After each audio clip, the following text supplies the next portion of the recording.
Bismillahirrahmanirrahim. Assalamualaikum warahmatullahi wabarakatuh. Alhamdulillah, wassalatu wassalamu ala Rasulillah wa ala alihi wa mawalah. Qala a'udzu billahi minasyaitonir rajim. Bismillahirrahmanirrahim. Wal 'ashr innal insana lafi khusr illa alladhina amanu wa 'amilus salihati wa tawasaw bil haqq wa tawasaw bis sabr. Amin ya rabbal alamin. Pertamanya syukur kepada Allah Subhanahu Wa Taala atas limpah dan kurnianya. Allah Subhanahu Wa Taala menyampaikan kita kepada bulan Ramadan yang penuh barakah. Tidak dinafikan bahawa bulan Ramadan merupakan bulan yang Allah limpahkan rahmat yang melimpah ruah kepada hamba-hambanya yang ingin mencari maghfirah dan menggapai orang kata bila habis bulan Ramadan diampunkan dosa dan seolah-olah kita dilahirkan seperti mana seorang bayi. Dalam masa yang sama juga penting untuk kita faham bahawa dalam bulan Ramadan disampaikan kepada kita Al-Quran. Syahrul Ramadan alladhi unzila fihi Al-Quran. Bulan yang sebagaimana yang kita fahami bahawa diturunkan Al-Quran dan konten Al-Quran disampaikan kepada kita dimulai dengan bulan Ramadan. Dan ana ingin menyampaikan juga bahawa Al-Quran tidak mempunyai tema yang lain melainkan satu tema. Hanya ada satu tema yang sepatutnya semua orang Islam tahu, dan ketika membaca Al-Quran, tema tersebut haruslah menjadi satu mindset ketika membaca Al-Quran. Satu mindset, ada orang membaca Quran, mindsetnya untuk khatam Quran. Satu mindsetnya adalah untuk memahami, mentadabbur Al-Quran. Dan ada juga mindsetnya adalah untuk fokus kepada hafazan. Tetapi penting juga untuk diketahui ketika Allah Subhanahu Wa Taala menurunkan Al-Quran pada bulan Ramadan, antara tazkirah yang perlu kita ketahui adalah temanya. Apakah tema yang Al-Quran ingin kita ketahui dan kita mindsetkan ketika memegang Al-Quran, membaca Al-Quran, menghafaz Al-Quran, mentadabbur Al-Quran? Satu-satunya tema dalam Quran adalah Allah. Satu-satunya tema, dan tidak ada tema yang kedua melainkan tema ketika membaca Al-Quran adalah Allah. Sebab itulah kalau kita membaca Al-Quran, kisah ataupun turunnya perintah, akan turun satu condition di mana Allah akan menyebut namanya dan sifatnya, Ar-Rahmanur Rahim, Wallahu Sami'un Alim. Konsisten dari awal Al-Quran sampailah akhir Al-Quran, dan dimulai balik Quran kita akan perhatikan bahawa Allah akan menceritakan apa-apa sahaja event, apa-apa sahaja perintah, suruhan dan sebagainya. Allah akan sulami Al-Quran tersebut, pembacaan Al-Quran tersebut dengan nama Allah, Asmaul Husna. Jadi itu adalah satu-satunya tema yang ada dalam Quran yang kita kena ketahui. Jadi alhamdulillah kita sampai pada bulan Ramadan ini, dan insyaAllah hari ini Ana akan sampaikan yang diamanahkan kepada Ana adalah sirah dan dakwah. Itulah dakwah dan sirah Nabi SAW. Okay, alright. Okay, insyaAllah kita mulai insyaAllah. So semua tahu Al-Quran kan? Al-Quran yang kita fahami menjadi panduan, dan antara perkara-perkara yang kita kena ketahui bahawa dalam kita memahami Al-Quran ini diturunkan dalam satu keadaan di mana kita memasuki agama Islam sebagai din. Ad-dinul Islam. Itu adalah agama yang kita anuti. Tapi dalam kita fahami Islam ini, kita kena fahami juga bahawa sebagaimana Allah Subhanahu Wa Taala menurun Al-Quran dengan adanya tema, agama Islam juga memiliki tema dan objektif. yang khusus dan tidak ada lain melainkan tema tersebut. Islam selalu diceritakan dalam keadaan di mana kita harus melakukan solat, kita harus melakukan puasa bulan-bulan Ramadan dan sebagainya. Tapi jarang orang menceritakan apakah tujuan Islam ini diturunkan. Selalunya kalau kita diketengahkan bahawa perlunya kita berada dalam agama Islam adalah bertujuan untuk, mesti orang akan cerita tentang maqasid syariah kan, maqasid tujuan kepada agama tersebut. Tapi kalau kita lihat maqasid tersebut merupakan salah satu daripada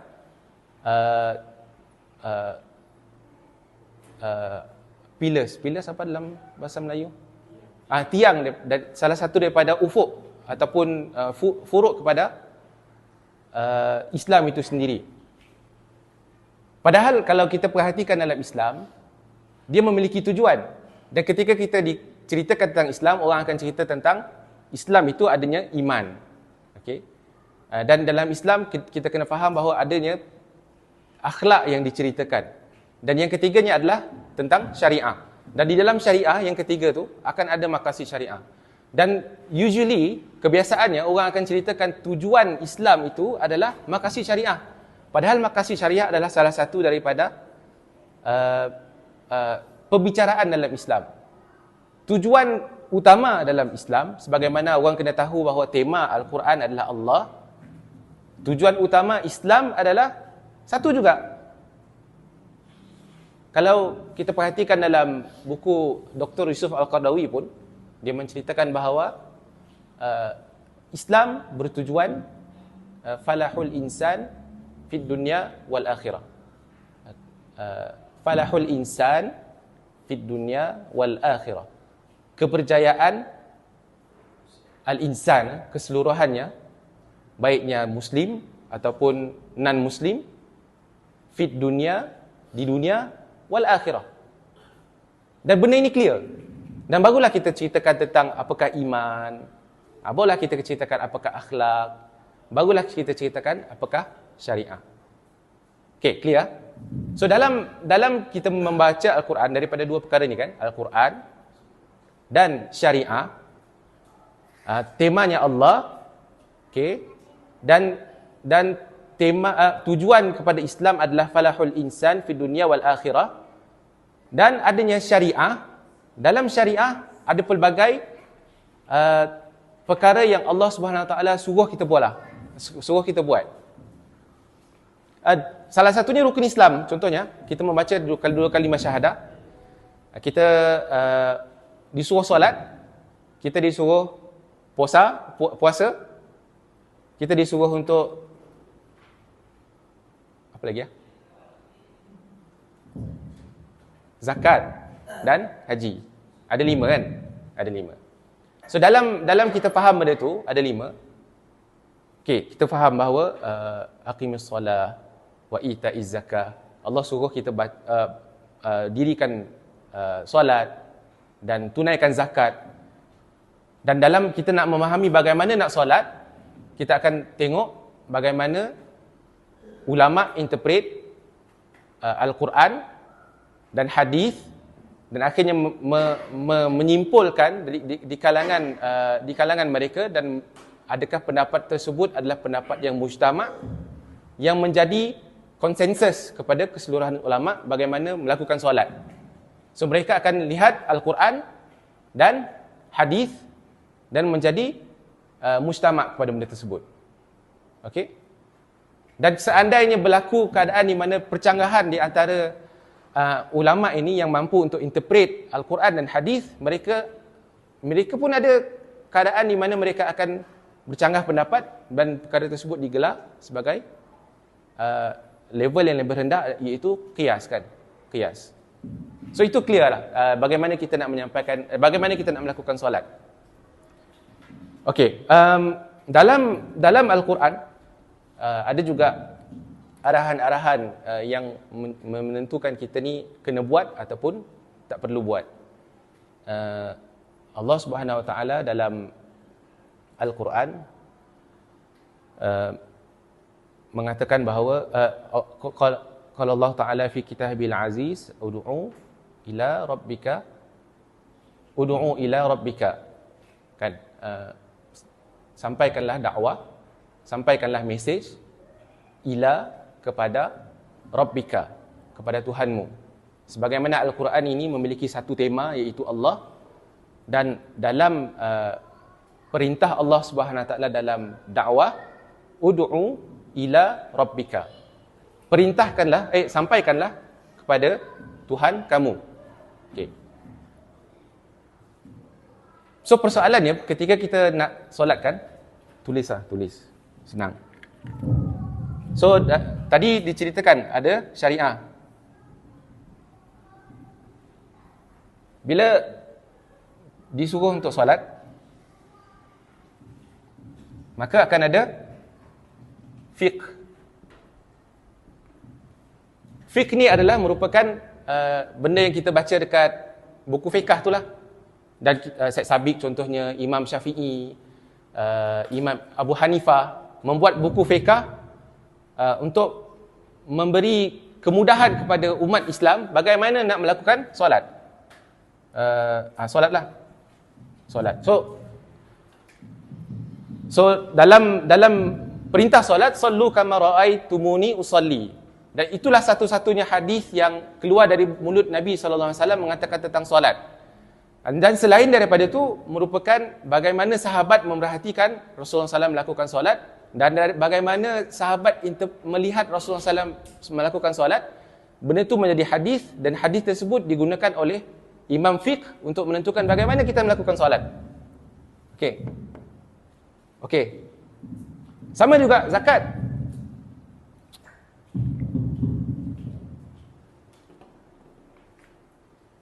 Sama juga zakat. Akan ada fiqhnya. Sama juga haji. Akan ada fiqhnya. So, dalam surah An-Nahl, kita disuruh untuk dakwah.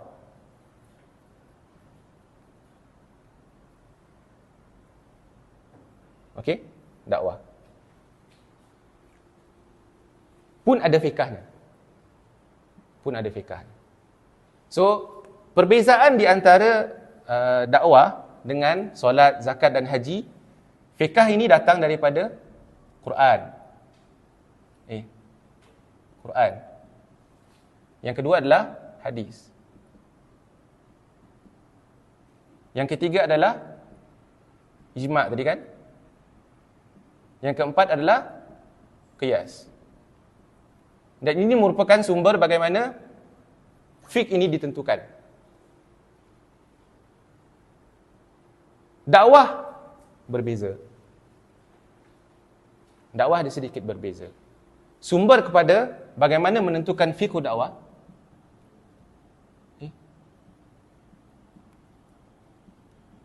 Sumber pertamanya adalah Quran, masih sama. Yang kedua adalah hadis. Dan yang ketiga adalah tahu.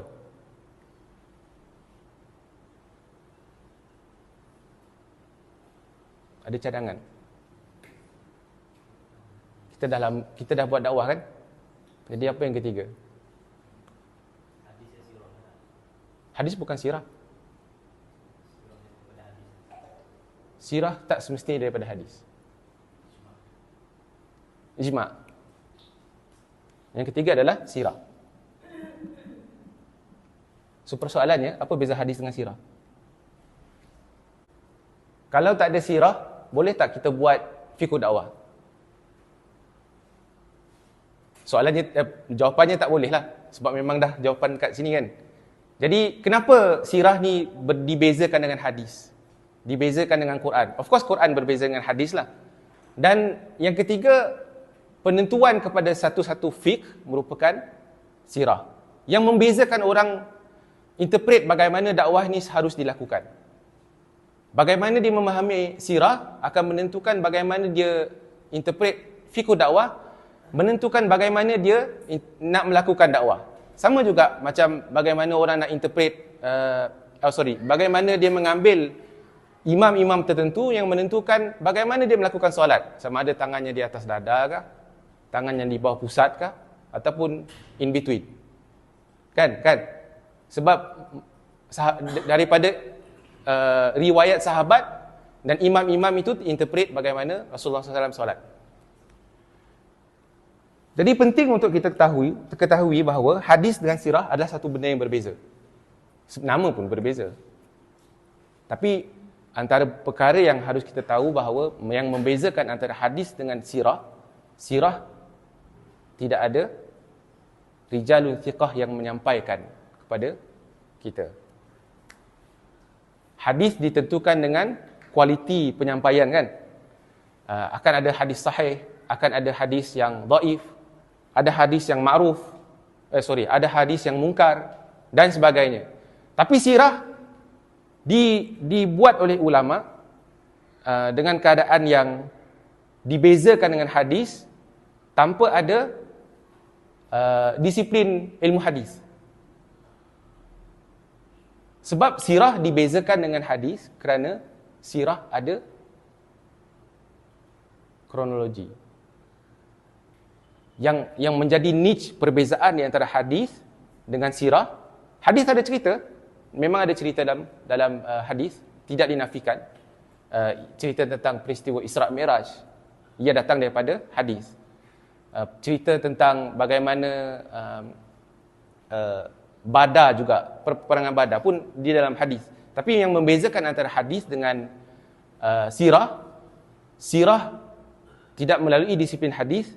Sebab itulah Abu Ala Maududi mengatakan 70% daripada cerita sirah ini merupakan hadis maudhu'. Tapi tanpa ada hadis-hadis maudhu' ini, kronologi daripada sirah tu tak boleh nak buat, tak boleh nak dibuat. Dan itu yang menentukan perbezaan besar di antara hadis dengan sirah. Tapi kenapa perlu ada sirah untuk buat dakwah, untuk memahami fiqh dakwah? Dan itu merupakan satu benda yang kita kena patah balik.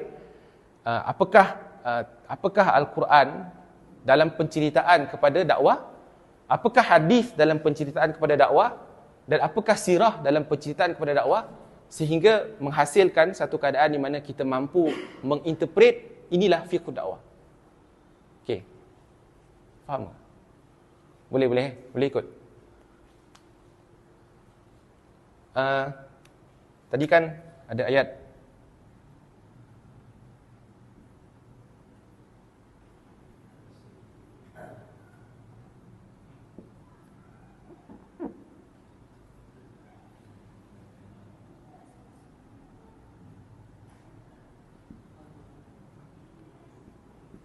Ud'u ila rabbika.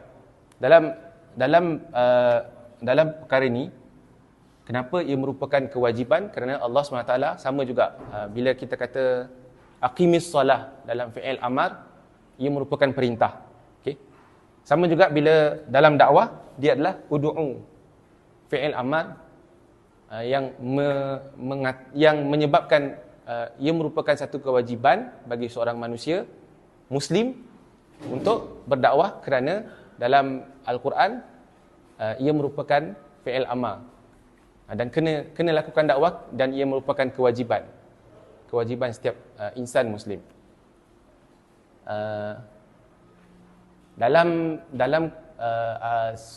Dalam surah Ali Imran ada satu ayat yang memberi definisi kepada da'a ni. Da'a adalah seru. Bahasa Sarawak nyeruk. Nang exactly ialah maksudnya. Waktu kan dulu-dululah orang kampung kan pukul 4 ada makan hol, makan tiap tahun ya. Boleh kakak Sarawak ke sebenarnya? Oh, tak boleh. Okay. Makan haul ni maksudnya makan tiap tahun ni lah.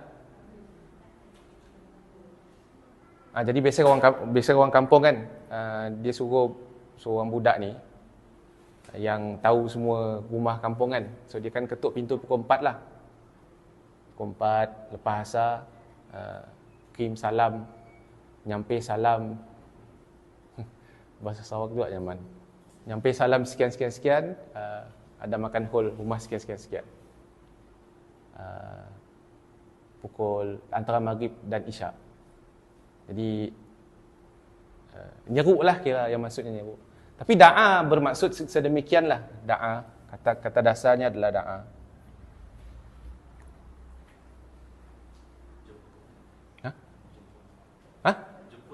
Jemput, menjemput. Menyeru kot. Apa nyeru dalam bahasa?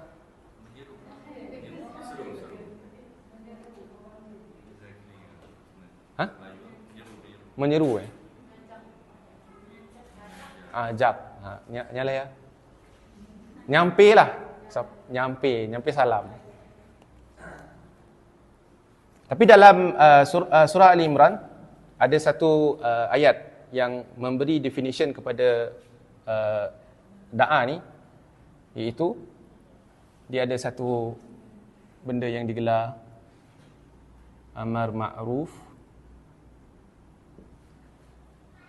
satu point,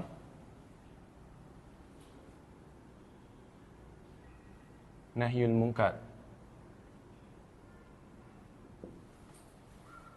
Okey, pernah dengar kan? Kuntum khaira ummatin ukhrijat linnas ta'muruna bil ma'ruf wa yanhauna 'anil munkar. Okey. Amar adalah kalau ada ayat Quran kan, kalau ambil perkataan alif, mim dan ra, akan keluar semua vocabulary yang digunakan oleh Quran untuk penggunaan ayat alif, mim, ra. Dan keluarlah terjemahan apakah maksud amar. Arahan kan? Arahan. Ini adalah arahan. Tapi kalau lihat, kalau ada ayat Quran boleh buka. Kadang-kadang dia gunakan dalam keadaan untuk seru. Sampaikan.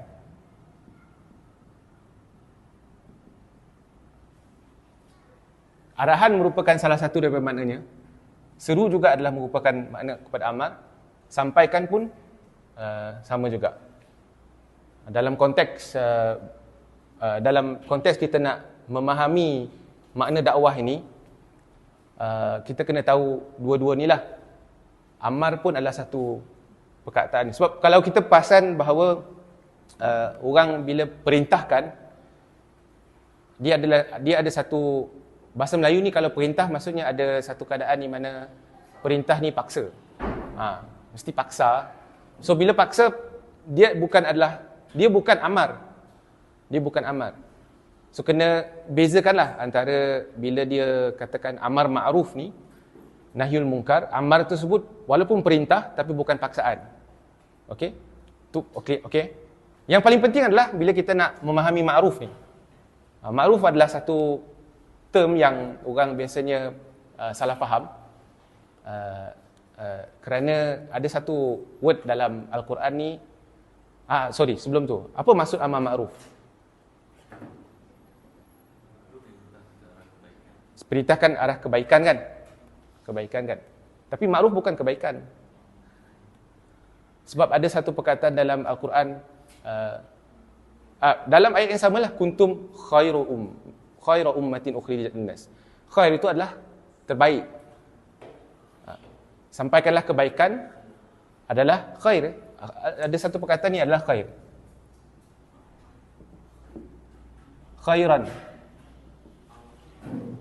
Khairan merupakan makna kebaikan adalah khairan. Khairan adalah kebaikan. Jadi apakah ma'ruf?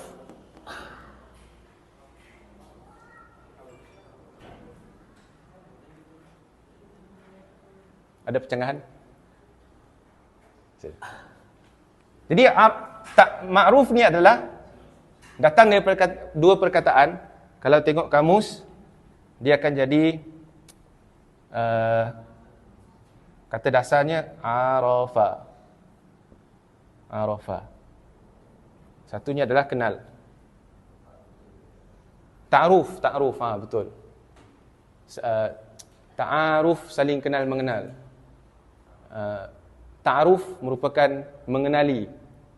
Ma'ruf yang terkenal. Memang macam masjid dengan sujud lah. Masjid ni tempat untuk bersujud. Ma'ruf merupakan yang dah maklum. Maklum. Okey, oleh kerana ada satu lagi cara nak benda ni untuk difahami adalah perkataan uruf. Uruf, tahu kan uruf? Uruf ni merupakan pernah ada lagi satu perkataan namanya adat.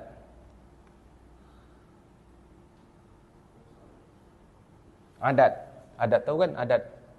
Adat kebiasaan Melayu. Adat ni merupakan satu word yang dipakai dalam bahasa Melayu lah. Beza antara adat dengan uruf ni, adat ni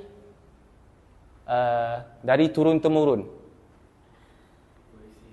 Mak ayah dulu pakai baju Melayu waktu raya 7 hari di Kuching. 7 hari lah raya pakai sampuk 2 jari. Sebab adat. Tapi apa beza adat dengan uruf? Kebiasaan maksudnya, kalau kita boleh buat dalam ni lah, dalam graf lah. Adat ni macam mana? Masa.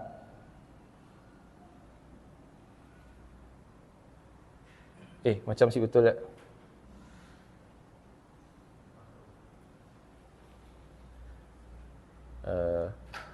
Kawasan.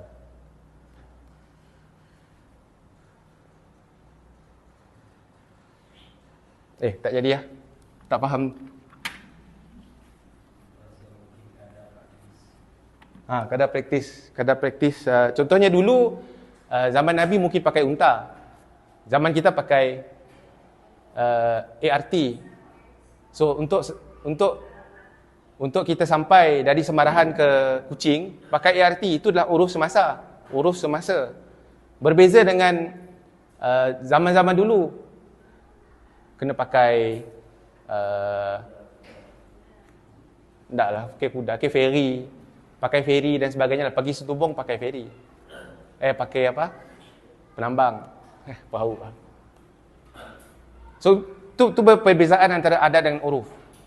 Jadi, Allah SWT dalam mengatakan bahawa apakah amar ma'ruf, dia mengatakan bahawa makna kepada dakwah adalah untuk kita amar ma'ruf yang merujuk kepada dua makna ni. Kenal dengan uruf. Apa maksudnya? Menyampaikan uruf. Menyampaikan kebiasaan, memerintahkan sesuatu yang normal. Jadi persoalannya, bila kita mengajak orang untuk solat dengan non-Muslim, adakah ia merupakan amar ma'ruf? Faham ke soalan? Bila kita ajak non-Muslim untuk solat kan? Solat. Kenapa bukan amar ma'ruf?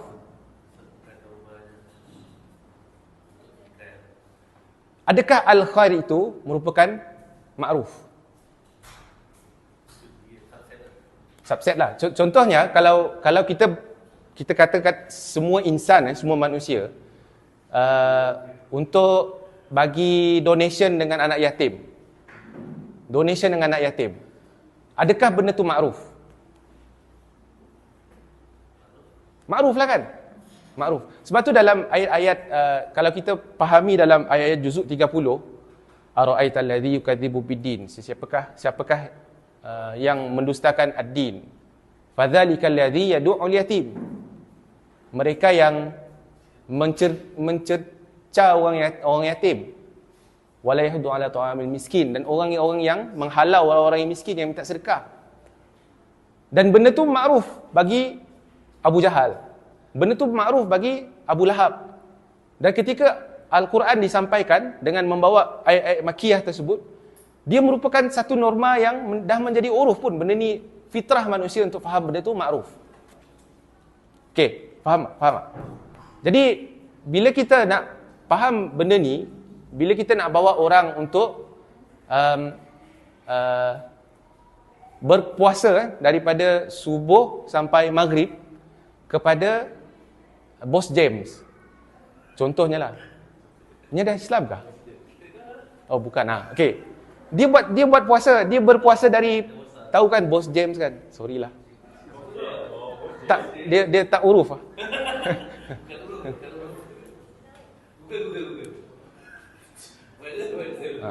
Dia agak viral lah. Dan dia melakukan banyak kebaikan.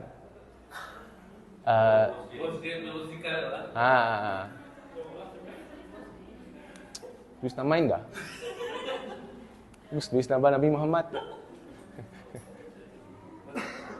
Tapi dia viral sebab dia non-Muslim, tapi dia berpuasa dari subuh sampai maghrib dan dia mengajak orang Muslim untuk berpuasa.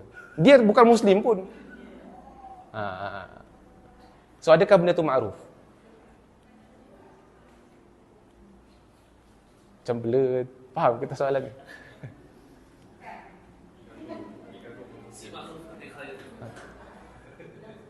Oleh kerana dan Muslim pun faham orang Muslim perlu puasa kan, benda tu ma'ruf. Benda tu ma'ruf. Dan seandainya non Muslim pula yang mendakwah kita, kenapa kau tak puasa? Dan dia pula yang menyampaikan dakwah tersebut kan.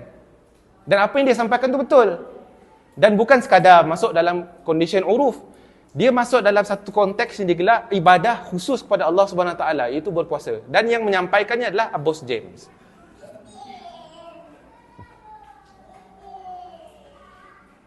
Jadi benda tu ma'ruf. Adakah Bos James menyampaikan kepada orang Islam untuk semayang? Ataupun pergi haji? Ataupun pergi bayar zakat? Oh, tak settle lagi Bos James. Kalau nak settle lah Google, boleh, tak ada masalah.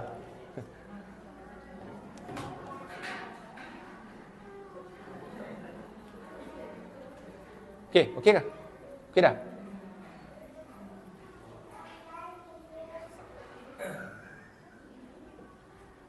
Faham konteksnya adalah nak bagi tahu bahawa dalam satu condition di mana kita nak menyampaikan ma'ruf dan sering dipahami bahawa penyampaian kepada ma'ruf adalah kebaikan. Sebenarnya bukan. Ma'ruf merupakan satu word khas yang mendefinisikan dakwah itu sendiri. Dan inilah yang kita nak sampaikan lah, yang membezakan kita antara orang yang nak menyampaikan dakwah saja-saja dan orang yang nak dakwah kepada satu perkara yang Allah sebut, dan inilah perintah.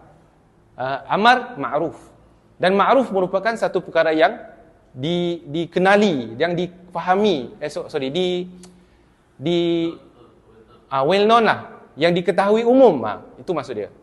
Itulah ma'ruf. Dan itulah maksud perkataan uruf. Kalau lupa juga, dalam musrah ada ta'ruf. Dan itulah kata dasar yang sama. Jadi apa benda yang kita nak ambil dari sini?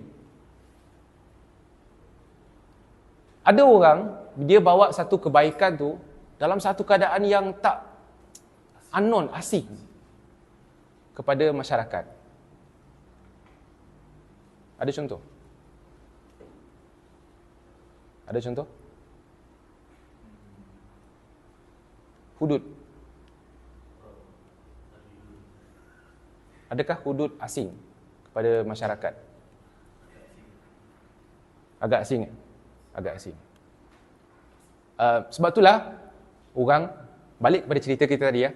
Apa poin besar kepada sirah? Adanya kronologi.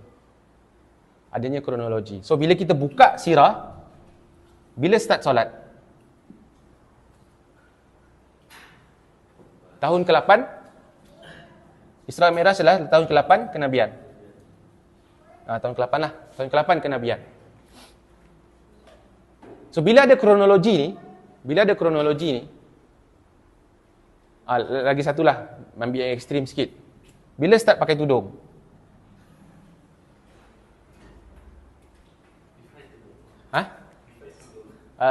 Kena apa ni? Yang sahabat kata sahabiah ibarat gagak hitam ketika disampaikan untuk ni. Tahu bila? Tahun ke-8 Hijrah. Ada yang kata 9 Hijrah, ada khilaf lah. Tapi sepanjang daripada kosong kenabian sampailah ke-20 ataupun ke-21 kenabian, 13 tambah 21 lah. Hijab merupakan satu perkara yang belum diperintahkan lagi. Sama juga minum arak. Lebih kurang tahun yang sama. So sahabat minum arak lah waktu zaman Mekah. Memang lah. Sebab kalau kita baca hadis tu, ketika Ana suka satu buku ni, nama dia, Ana tak ingat nama dia, nama buku dah, tapi nama pengarang dia adalah Muhammad Syadid. Memang Syadid betul lah. Dia mensyaddahkan ataupun meng-highlightkan tentang perintah ni, bagaimana iman sahabat bila dia minum arak, tengah minum arak dan dia dalam keadaan yang sepada sedar. Sahabat buka pub, buka apa? Pub lah kira kan, tempat yang bistro tu. Bar, dia buka bar. Dan buka bar tu dan ada sahabat yang menyampaikan ayat pengharaman arak. Yang ayat yang ketiga pengharaman arak tu. Dan dalam keadaan yang tengah palau apa? Tengah hang tu lah, tengah palau tu. Dan waktu itulah keimanan dia timbul dan menumpahkan arak sehingga banjir. Kan dikatakan parit-parit di Madinah tu dibanjiri dengan arak yang telah diperap selama beratus tahun. So dibuang begitu sahaja. Tapi ini berlaku pada zaman Madinah 8-9 Hijrah. Sebab ada kronologi. So patah balik sini, amar ma'ruf. Apa yang kita nak faham di sini? Adanya uruf ni, bagilah satu word. Taklah orang puasa seorang ni cakap. Perlunya ada, dia kata proses. Proses ke? Perlunya ada. Uruf ni perlu diubah mengikut peringkat. Betul. Perlu peringkat. Okey. Untuk menguatkan lagi benda ni, sebab itulah makna amar ma'ruf adalah satu portion. Nahyul munkar adalah satu portion. Dalam hadis Nabi sallallahu alaihi wasallam yang famous juga, kalau kita nak refer bagaimana kita nak mendefinisikan mungkar, hadis yang disusun oleh Imam An-Nawawi dalam hadis 40 ni, man ra'a minkum munkaran, man ra'a minkum munkaran falyughayyiru biyadi. Barang siapa yang melihat kemungkaran, hendaklah mencegahnya dengan falyughayyiru. Falyughayyiru ni adalah satu perkataan yang kita selain daripadanya. Taghyir ni adalah mengubah kepada wajah yang berbeza. Falyughayyiru biyadi. Hendaklah dia mengubahnya dengan tangan. Okey. Sekiranya kamu tidak mampu, hendaklah kamu fa illam yastati' fa bi lisani. Hendaklah kamu mengubahnya dengan lisan. Fa illam yastati' fa bi qalbi. So ada tiga kriteria, tiga anggota badan mula-mula dengan tangan. Yang kedua? Yang ketiga? Hati. Dan dalam hadis tersebut dia mengatakan ini adalah keadaan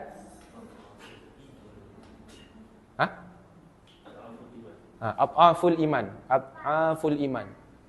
Dalam keadaan bukan sekadar lemah iman, selemah-lemah iman. Okay. So ini adalah condition yang Nabi SAW kata selemah-lemah iman.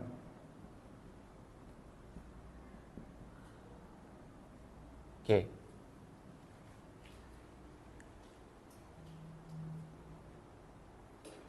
Poin kita nak bawa sini tadi adalah kita kena faham bahawa ini adanya peringkat. Peringkat. So bila kita buka kepada another portion, maksud makna dakwah, nahyul munkar, Allah pula. Nabi SAW mengatakan bahawa ada beberapa anggota yang menunjukkan peringkat-peringkat iman. Selemah-lemah iman adalah menggunakan hati. Okey, ini just nak bagi tahu bahawa peringkat tu wujud. Peringkat-peringkat dalam melakukan dakwah itu wujud. Jadi dalam kita nak berbincang dengan melihat kemungkaran ni, man ra'a minkum munkaran.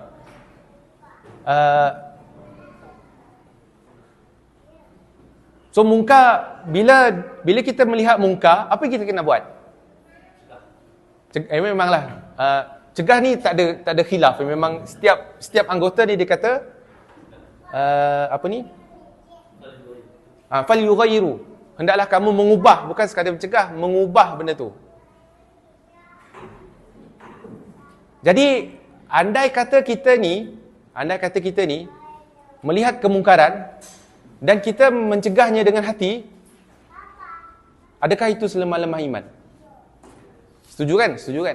Dan andai kata ini adalah selemah-lemah iman, adakah kita kena pukul orang yang minum arak depan sekamar?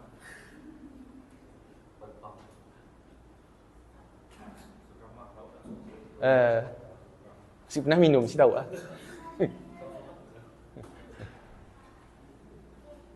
Orang minum arak, adakah kita kena pukul dia? Tak kan? Lemahlah iman.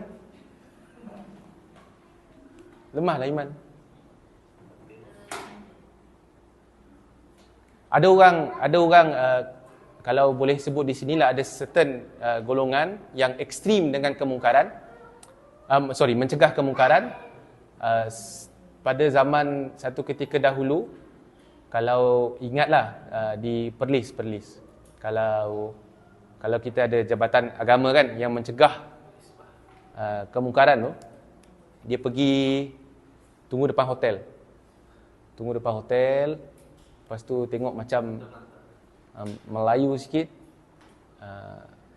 tengok macam bukan suami isteri, so dia suruh masuk dulu, settle lepas semua, masuk dalam bilik, lepas tu dia ketuk pintu dan mencegah kemungkaran. Tahu kan benda ni? Yang mencegah untuk berzina lah daripada jabatan agama. Dan benda ni common lah yang dibuat. Adakah itu setinggi-tinggi iman?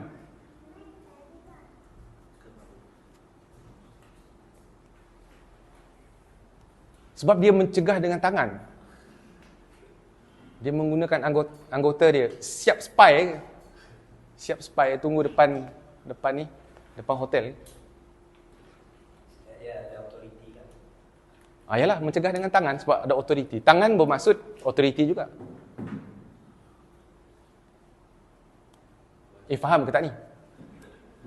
Faham kan maksudnya? Dan itu adalah setinggi-tinggi iman, setuju? Oh, tak juga.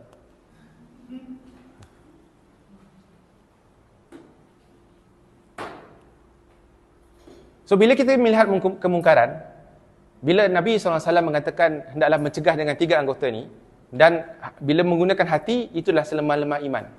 Kita setuju bahawa ada peringkat di situ kan, ada peringkat yang tinggi iman, lemah iman.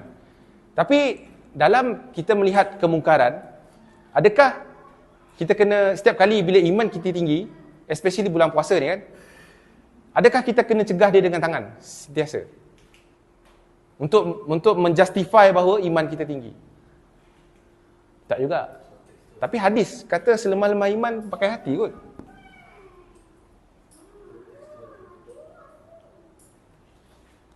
Sebab itulah kalau baca dalam buku Fiqh Al-Awlawiyat, dia panjang lebar cerita benda ni.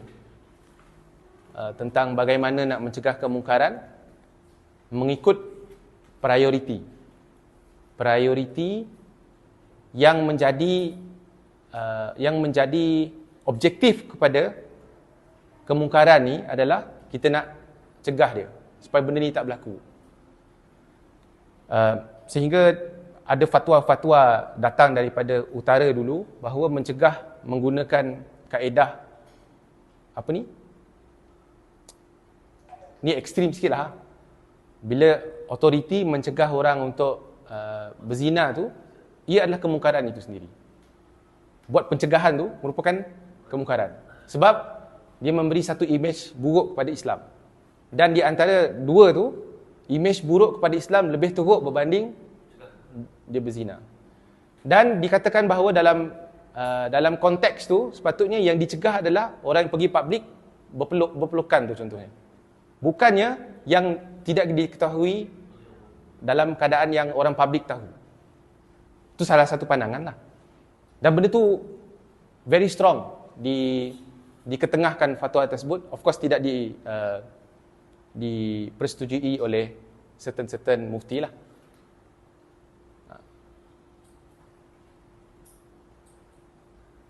So dalam konteks kita ni untuk memahami, mencegah kemungkaran, sebab itulah balik kepada konteks man ro'a.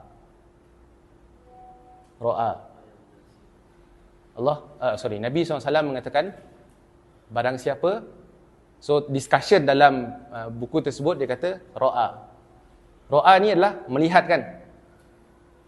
Man ro'a minkum, barang siapa di kalangan kamu melihat kemungkaran. So bila kita bila kita tahu ada kemungkaran di Jamaika contohnya, adakah kita nak cegah? Just nak bagi faham benda lah. Kalau di Jamaika sekarang ni, dia orang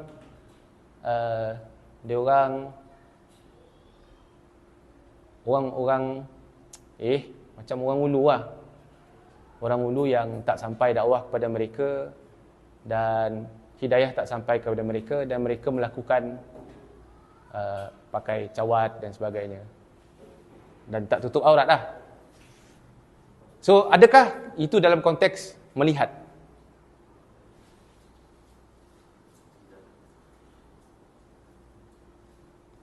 Sebab itulah dalam buku tersebut dia kata ro'a tu bermaksud bila kita tahu, bukannya bila kita melihat.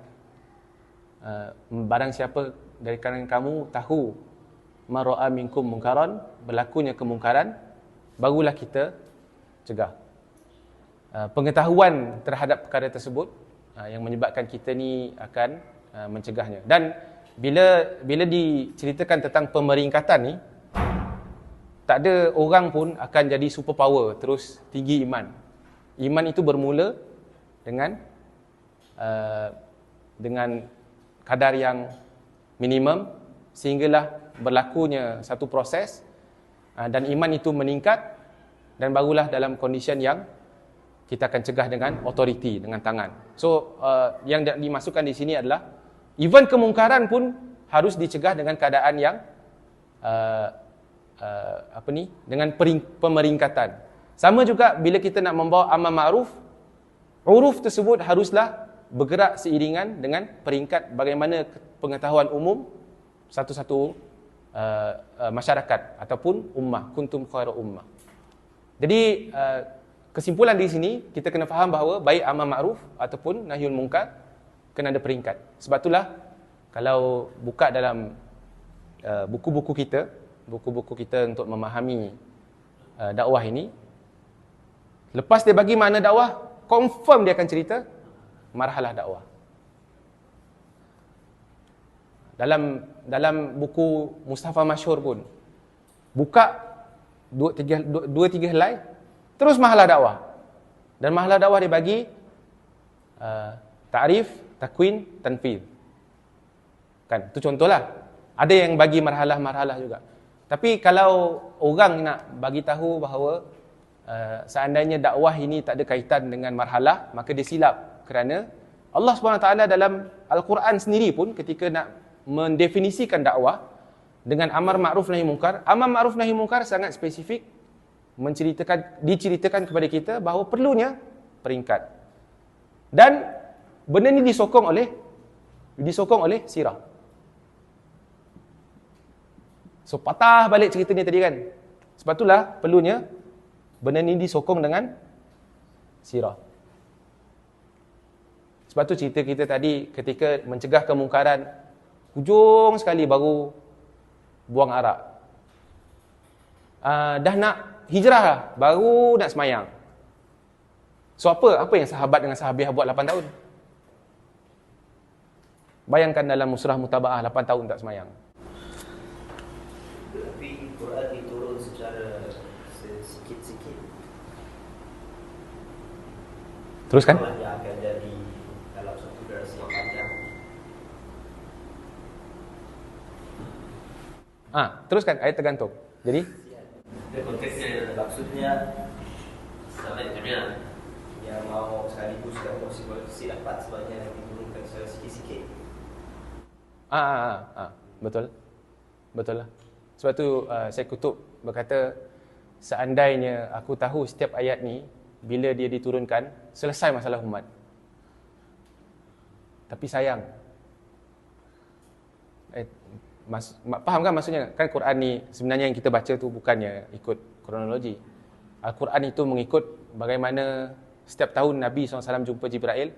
Jibril jumpa Nabi untuk bagi penyusunan ayat tu macam mana. Surah ni dekat nombor 2 ke, nombor 8 ke. Tu ditentukan oleh Jibril, bukan Nabi SAW sendiri yang susun. Tapi dalam masa yang sama, ketika Syekh Qutb buat Fi Zilalil Quran, kalau ada satu buku lagi pengenalan mukadimah kepada tafsir Zilalil Quran, ada seorang syekh ni lah buat. Syekh Qutb pernah mengadulah seandainya setiap ayat ni aku tahu kronologi dia di mana, selesai masalah umat. Tapi tak ada kronologi itu secara keseluruhan. Dan Allah lebih mengetahui apa hikmahnya.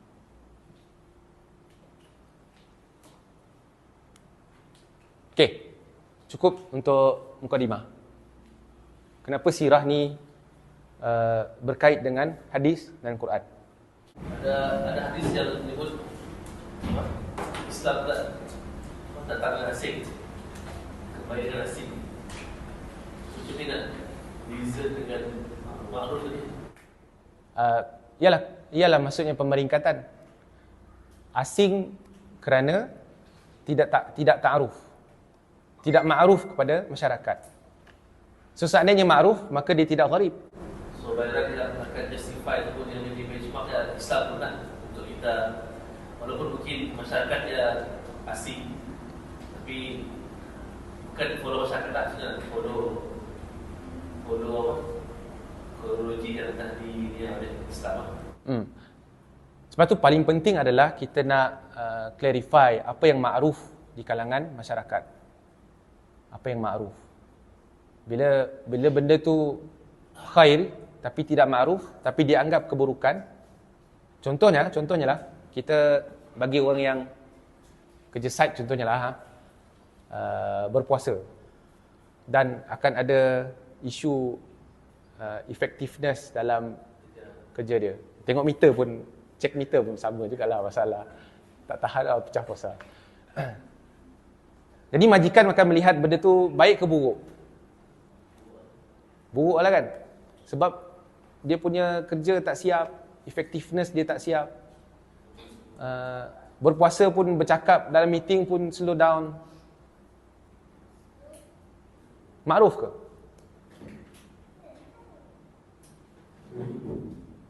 So, sebab tu kena lihat apakah ruksah-ruksah yang dibenarkan dalam Islam terhadap melakukan satu-satu ibadah. Dan blend dalam konteks bagaimana kita nak menyampaikan wajah Islam ini kepada masyarakat. Asing memang asing, tapi sebab itulah Rasulullah SAW beruntunglah yang asing.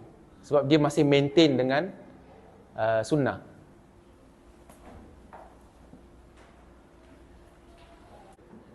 Okey, ada perbincangan? Ada? Tak ada? Kita pergi ke poin last lah.